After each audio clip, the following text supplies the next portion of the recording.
What you've just heard is one of the many deaths from the monkey, the new major motion picture from Osgood Perkins, Stephen King, and James Wan. Experience it in theaters everywhere this Friday, because everybody dies, and that's life.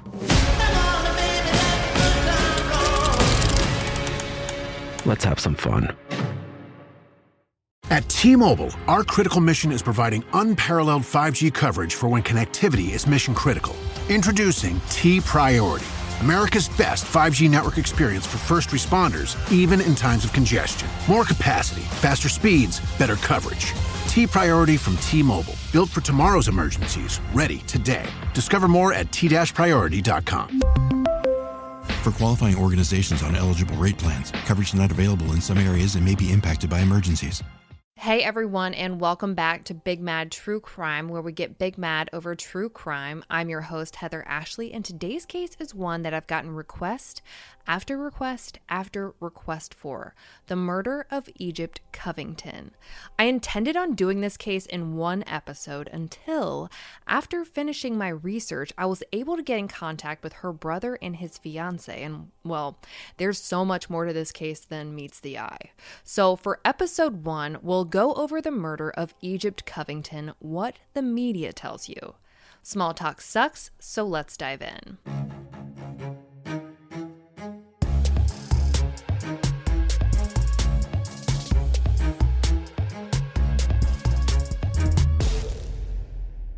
27-year-old Egypt Covington was one of those women that everyone loved, and I'm talking literally everyone.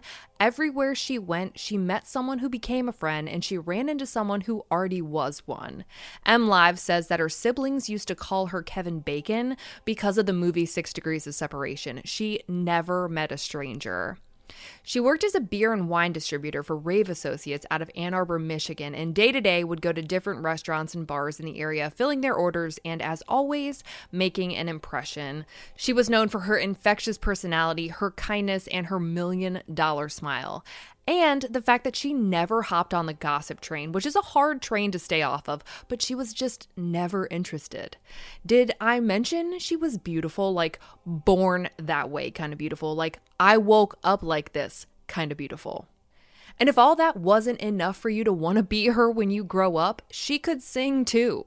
I know I keep going on about how awesome she was, but it was a known fact. Egypt was everything everyone wanted to be, and luckily for her boyfriend Curtis, he had the privilege of loving her.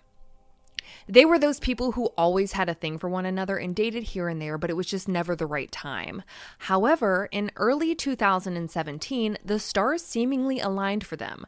They were both single, working normal day jobs, and were both at a point in their lives where they were ready to get serious and settle down. And from the outside looking in, the two of them couldn't have been any happier. In fact, in July of 2017, Curtis was going to move out of his apartment and into her house in Van Buren Township, Michigan, with her fur child Ruby, who was her pride and joy. They were officially going to become a little family. Unfortunately, that day would never come. On Thursday, June 22nd, 2017, True Crime Daily reports that Egypt was talking with her best friend Lindsay around 8 p.m. about her possibly coming over, but Lindsay was tired, so she invited Egypt to come to her house instead. Egypt was too excited about Curtis moving in the next few weeks, so she decided to stay in and clean instead. Around 10 p.m., Egypt and her boyfriend sent their goodnight text, her telling him nighty-night, and everything seemed normal. When Curtis woke up the next morning, he sent her your standard good morning text, but unlike every other morning before, she didn't text back. In fact, she didn't return any of his texts that day, or calls for that matter. As the day goes on, Curtis gets a little more concerned, but he just kept calling and texting, figuring she would eventually respond. He tells True Crime Daily that evening he had a late Father's Day dinner with his daughter, and once he wrapped up with that, he decided to swing by Egypt's house just to make sure everything was okay. He got there around 7:15 p.m. and nothing, and I mean nothing, could have prepared him for what he was about to see. He walked in the door of the home in the 45,000 block of Hull Road, the home he was just weeks away from moving into, and inside was Egypt. She was dead. According to Curtis, he immediately ran out of the house and called 911. The police notified Egypt's family, and her stepmother Christine tells Click on Detroit that they were in complete hysteria. They were shocked and couldn't believe this was happening. This doesn't happen to people like Egypt. Who would even want to hurt her, let alone kill her? The police don't mention how Egypt was killed, but quickly rule it a homicide. Her father, Chuck, gives WXYZ a message for her killer. If you see this, you're living with the evil that you did, and you know what you did was evil. Whatever happened to Egypt, it was bad. Really, really bad. Just days after her murder, the police tell the public that they don't believe this was random, that Egypt likely knew her killer, but still don't mention her cause of death, something her boyfriend and her parents seem to know, so leaving this information out looks like a calculated decision. The fact that they note this was likely done by someone she knows probably means that there was no sign of forced entry, but we'll see as this case goes on.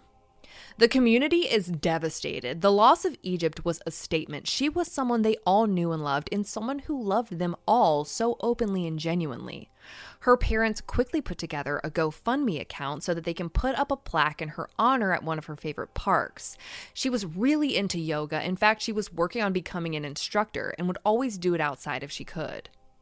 If you had any question as to how deep the community love for her ran, within just 3 days of her murder, that GoFundMe had raised over $11,000.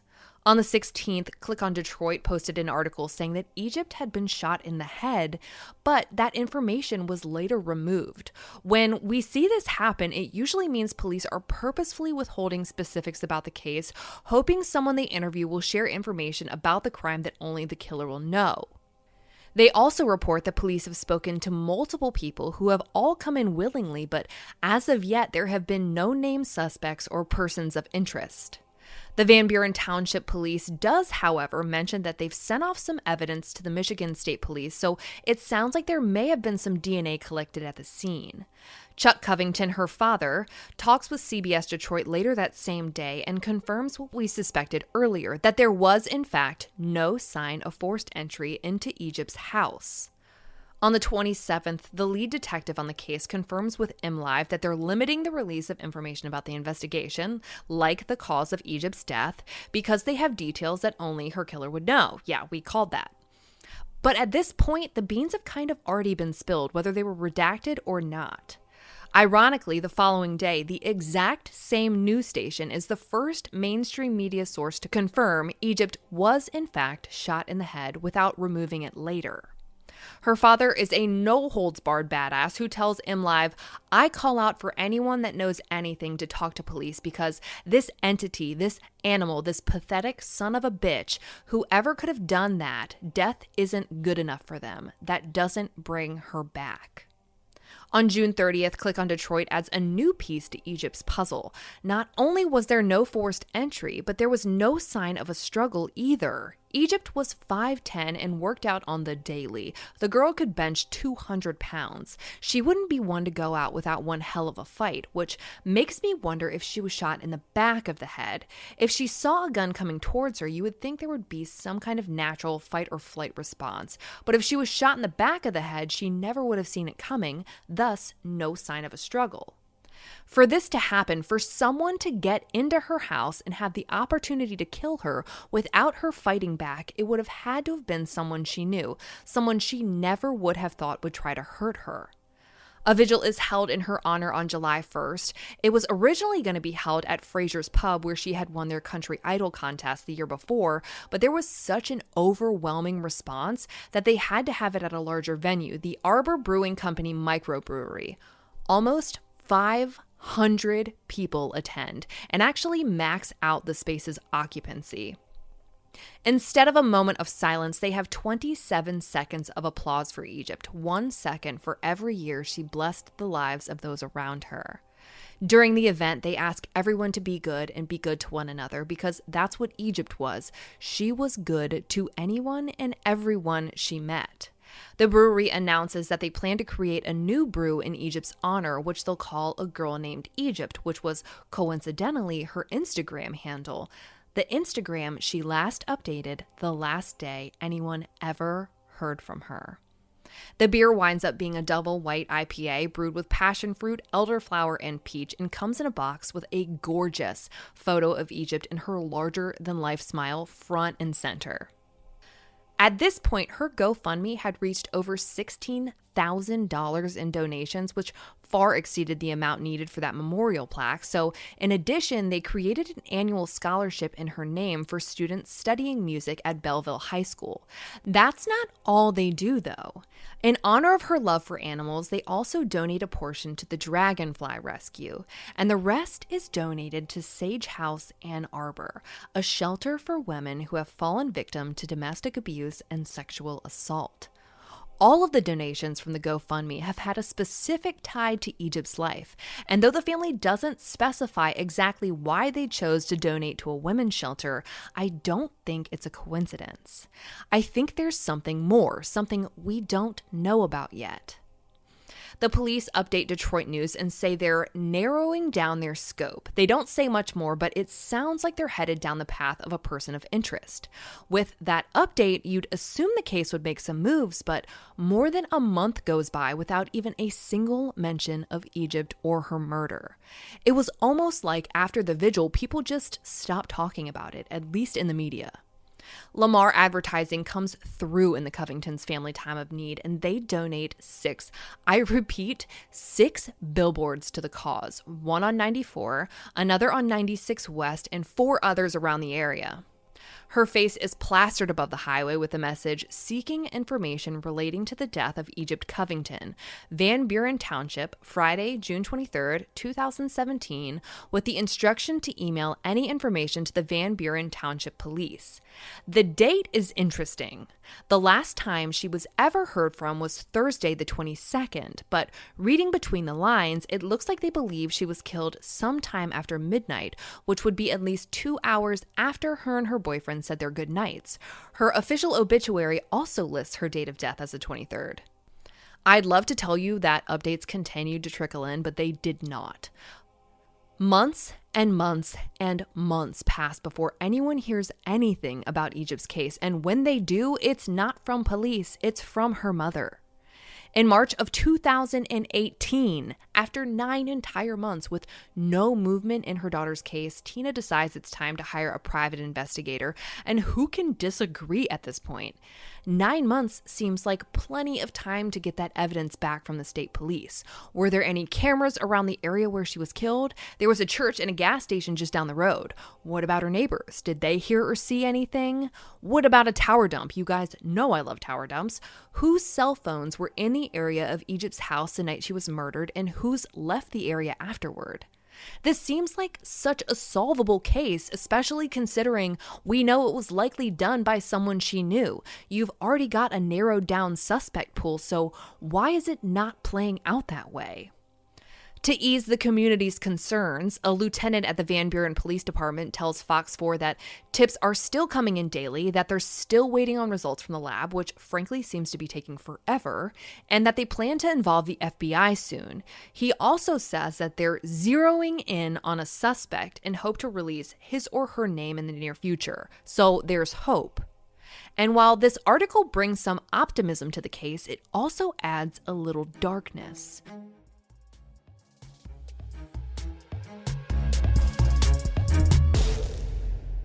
In a way, it ends where it begins. Very insightful. Thank you for sharing this Red Baron with us, Linda. It's so tasty, it makes me want to share something of my own. I didn't actually read the book.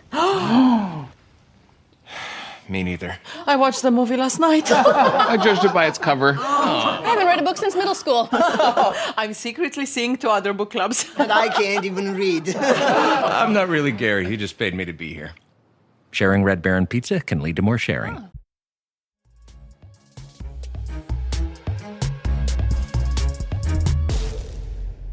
We knew that Egypt had been shot.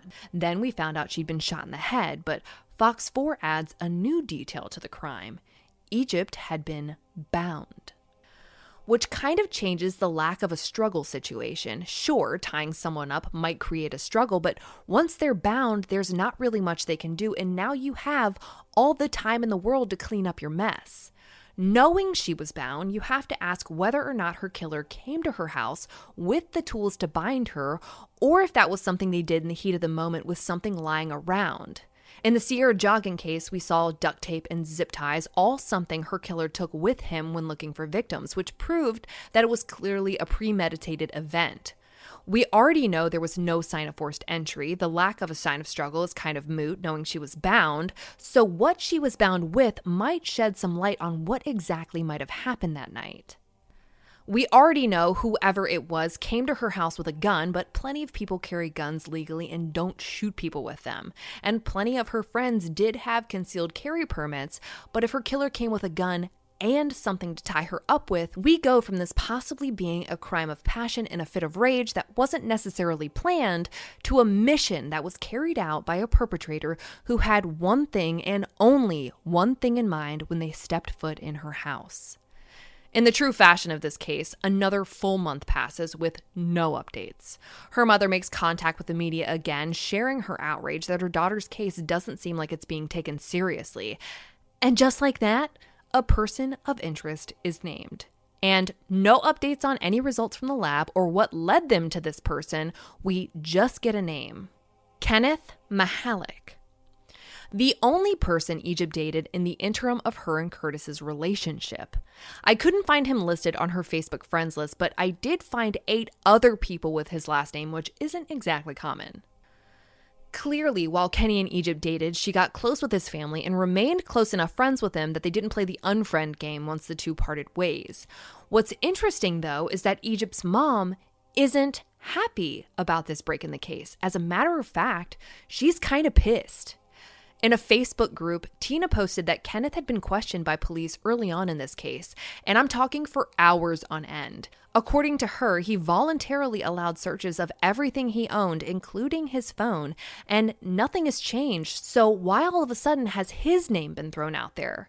There seems to be no new evidence that brought out this sudden person of interest, and she feels like they're just putting his name out there to appease the public, to make it look like they're moving forward, and to get her off their backs. Egypt's sister Beth, however, doesn't share the same sentiment, telling True Crime Daily that she begged her sister to stop talking to Kenny, describing their previous relationship as volatile. She tells the outlet that he was controlling and would go through her phone and call her friends when Egypt wouldn't respond to his texts or calls fast enough. She says she learned just how bad their relationship was when they went on a family vacation together. At some point during the trip, she says Egypt broke down and told her sister everything that had been going on. That one time during an argument, Kenny allegedly punched a wall next to her head, and on another occasion at a friend's wedding, it got so bad that he started shoving her and eventually pushed her up against a wall. Curtis joins in on this interview with True Crime Daily and adds that the police were actually called when this happened, but that Egypt decided not to press charges. I did confirm through her family that there was a report made about this particular incident. Naturally, the alleged abusive ex seems to fit the bill, right? But does that make him a murderer? 11 months pass with no charges, no arrests, and a sole person of interest that no moves have been made on, and no information from law enforcement about anything that happened on the day Egypt was murdered. And that's when True Crime Daily comes through like they have been and releases a report on this case that is unmatched by any and all other outlets combined to date. I'll link this report in Egypt's highlight on my Instagram at @TheHeatherAshley so you can read it in its entirety. They start off by talking to Curtis about the moment he got to Egypt's house that Friday evening. He says that when he pulled up, the door was open, which didn't make any sense. Egypt was absolutely obsessed with her little dog Ruby and would never risk her getting out. Curtis walks inside and everything is quiet. Ruby's usually running up to him, excited to show him love, but this time, Ruby just stares at him and starts slowly walking towards the back of the house. He said it felt like she was almost asking him to follow her. As Curtis got closer to the back door, the first thing he saw were his girlfriend's feet, and then her arms bound behind her back. He says she was lying in the fetal position. The last thing he noticed was her head, which was covered in blood. This is when he says he immediately ran outside and called 911 and tells True Crime Daily that he feels like he kind of blacked out at that moment, that everything is a blur. True Crime Daily reports that Egypt was shot in the back of the head, a detail previously unreported. But the most shocking part was what she was bound with. Her arms weren't bound in duct tape or with zip ties. She was bound with Christmas lights. The Christmas lights she used to decorate her back door with. Whoever did this bound her with an item of opportunity, something they didn't bring with them, something she had around her house, which means maybe this wasn't totally planned.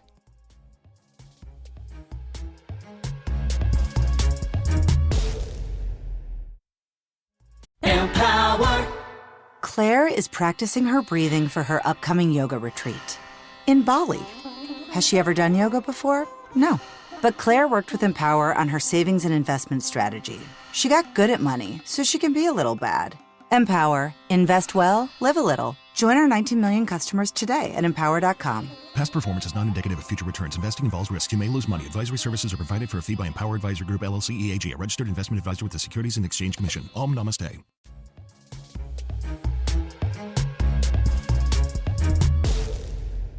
Curtis talks to True Crime Daily about how he was naturally number one on police's radar after he found her, and that he was given a lie detector test. But you guys know how I feel about lie detector tests. They're garbage and a waste of everyone's time. No one reads them the same way. They're not admissible in court, and more often than not seem to result in tunnel vision when there's a lack of actual evidence.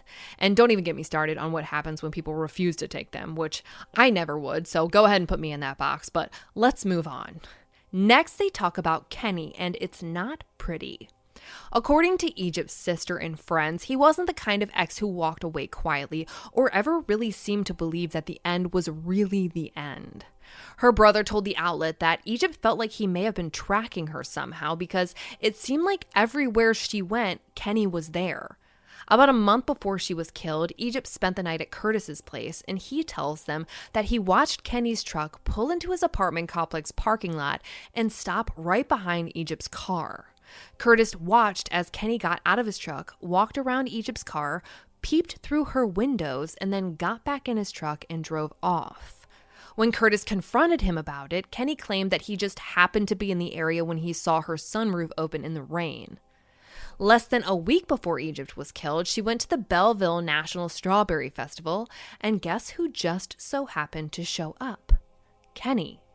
Curtis says he saw Egypt walking towards him pretty quickly with Kenny behind her.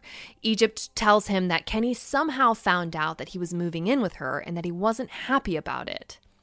Knowing all of this, Egypt's mom still doesn't think that Kenny had anything to do with her daughter's murder. Her dad, Chuck, on the other hand, is another story. It turns out that a lot of those billboards that Lamar Advertising put up were on the street Kenny lived on and the immediate surrounding areas. He would have had to have passed them multiple times a day.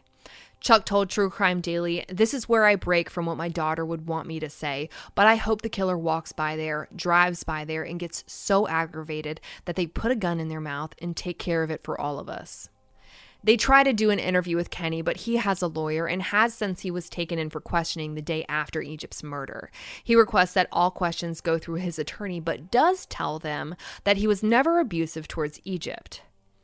With the attempted interview with Kenny being a bust, they're able to get a statement from his attorney, which reads, "Van Buren Township Police noted in their recent press release that my client was not currently in communication with the department, which is a bit misleading. He fully cooperated with the police, interviewed with them on multiple occasions, provided a full timeline of his whereabouts during the days surrounding Miss Covington's death, and has remained in town the entire 10 months of this investigation.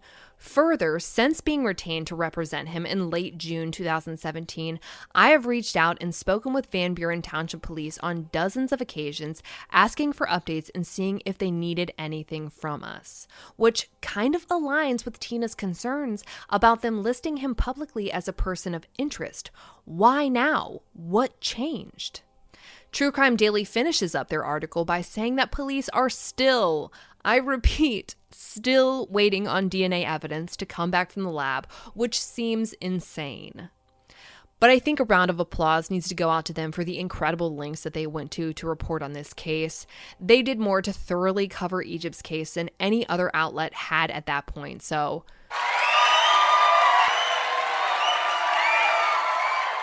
And that was the last informative report ever done on Egypt's case.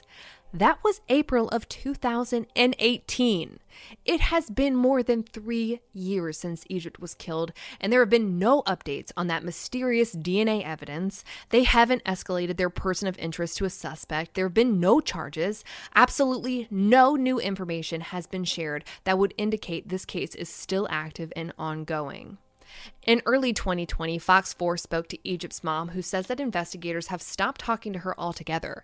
In fact, they told her that she was messing up their investigation. Her brother and his fiancée Lindsay have also tried reaching out, including to the township supervisor, who wouldn't talk to her about anything and also told her that she was jeopardizing the investigation. When she asked him how, he just said, "You've been told how you're jeopardizing it." And this is a bold-ass statement considering everything I have learned since finishing my original research for this case. A protest was held on Monday, last Monday, June 22nd of 2020, to request that the case be handed over to the Michigan State Police. Lindsay tried to speak with the township supervisor face-to-face prior to the March for Justice, but was shockingly denied. She winds up taking the bullhorn and flat out calling it like it is, saying that a black woman was killed in their town and that the VBPD refuses to let the state police look at her case. That if it was one of their white daughters, this probably would have gone a lot differently. There's a video of her talking and she's rightfully pissed and shaking because she is so passionate about getting justice for Egypt. And that's when she catches a glimpse of that township supervisor walking away. She yells out to him, "You're walking away? You're walking away because you can't handle the heat. You won't talk to me? I've emailed you 13 times. You won't talk to me? You'll talk to me now. Talk to everybody about what you're doing for Egypt Covington. Her life matters." And just like that, everyone starts chanting, "Give the case up. Give the case up." Lindsay is the best friend we all need. According to Click on Detroit, the VBPD has thus far refused to transfer the case, telling Egypt's brother that they have a handle on it, and there hasn't been any indication since the protests that that's changing. After finishing up my research on this case, I reached out to compliment the work Egypt's brother and Lindsay had been doing and wound up talking to them for hours and hours and hours. And what I thought I knew about this case wasn't even the tip of the iceberg. In next week's episode, we'll go over the 911 call, which I now have a recording of. We'll go over her autopsy report, which I have a copy of. We'll discuss her crime scene photos, which I have looked through extensively. And let me tell you now, in every possible way, this case has never been given a true chance for justice. But maybe with enough of you on Egypt's team demanding it, fighting for it, maybe, just maybe, we can get Egypt the justice she deserves. If you know anything about the murder of Egypt Covington, if you heard something, saw something, a friend of a friend posted something on Facebook that gave you a weird vibe, anything, please email egyptcovingtontips@yahoo.com. I'll post a slide in her highlight on my Instagram. That's EGYPTCOVINGTONTIPS@yahoo.com. For all photos pertaining to this case, check out Egypt's highlight at the top of my Instagram profile at the Heather Ashley. And join me there tonight at 9 p.m. Eastern, where you go live with me and we talk about the ins and outs of this case. If you like your podcast ad-free, head over to our Patreon at patreon.com/BigMadTrueCrime, where for just $1 a month, your episodes are totally ad-free. If you need more episodes in your life, for just $5 a month, you get a bonus episode on the first Monday of every month. All your episodes are ad-free, and you'll also receive a forever discount code for all Big Mad True Crime merch. And of course, anytime you sign up, you get instant access to all previous bonus episodes. I'll be bringing you the second installment of this case a week from today, and I cannot wait. But until then, we out.